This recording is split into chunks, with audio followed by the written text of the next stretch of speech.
So let's now investigate the whole idea of these YAML files and the purpose of indentation, and take a look at how we can actually start changing our NetPlan configuration. Now, I feel that you're getting really restless and you want to start making some changes. So let's start making those changes and understand our YAML file structure whilst we're doing so. The configuration that we work with as Linux administrators is going to be found in /etc and /netplan. As a standard user, I have the read privilege through to this directory, and we can see that we've got one file. Any of our configuration, along with defaults, are merged into the central configuration that we're reading with our netplan and get. And that's going to be located in the lib.net subdirectory. And when we look in there, we've got then our network manager all.yaml. So both of these files that we can see are YAML-based files, and we need to understand how we edit and work with the significant white space that YAML files contain. We can begin by clearing our screen, so Control and L, and I'm going to use sudo and nano, and I'm going to go through to etc and netplan, and then I'm going to hit 5 and tab. The 50 here is a priority number. If I wanted to overwrite this configuration file, I could create a file with a higher priority, a larger number, such as 55 or up to 99. I'm just going to edit this file though. Now, as I move through the comments into the configuration, I can see I have a network configuration. That network configuration contains further configuration. And we can see that we've got a configuration for our Ethernets, and inside of that we have properties for each network card. YAML files are white space sensitive, and these should be spaces, so that we know that Ethernets and versions are all part of the network configuration.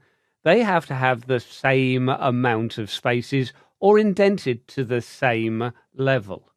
So we should be using space to align everything together.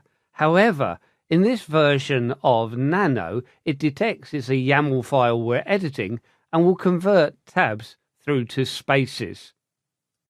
So I can tab till I'm underneath the version. And if I want to set a property then for network, I can add it in here. So that I know I'm part of the network, then that's the whole idea of lining up with the same amount of spaces as everything else underneath network. I'm going to put the renderer, and I'm going to put the renderer to be network manager. This is then explicitly setting how we read our configuration, and we're saying that this should be read by our network manager. Once we're happy with this, I can go through and Control and X, and yes to save, and we should be good to go. But let's double check, because I did use the tab key, but I want to check the tab key has been interpreted as spaces.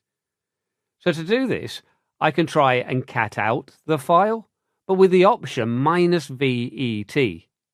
I can use escape and dot to get back to the file name. Now, as I hit enter, it's going to probably tell me that I don't have permissions. But that's not a problem. Remember our shortcut, sudo and exclamation mark to run the complete last command. Now, as we look at this, we're seeing clean lines. The hidden characters that -VET are printing are only at the end of the lines, the new line indicator, the dollar symbol, but we don't have any tabs. They would show as Control and I. But then how can you see this? Well, why don't we go through and take a look at the etc and the hosts file. And we can see similar output.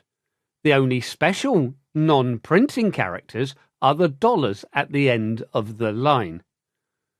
But this file is not sensitive about the white space, so we can separate our IP addresses and host names using either spaces or using tabs.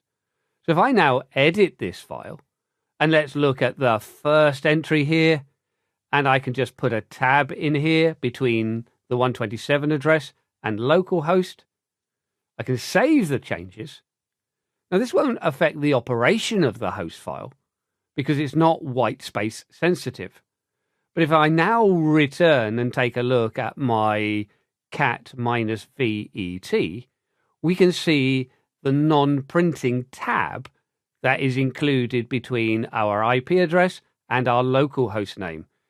And it's these control I's that we do not want inside of our YAML files. So we were good to go in any case with our YAML file. It didn't have any tabs.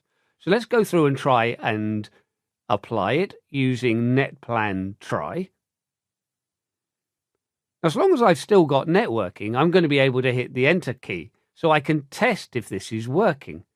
I'm also seeing the timer tick down, so it must be working. But I've accepted it and things look good. The big thing and the takeaway from this is to make sure that if we are editing our YAML files, that if we are using the tab keys, that those tab keys are being interpreted as spaces.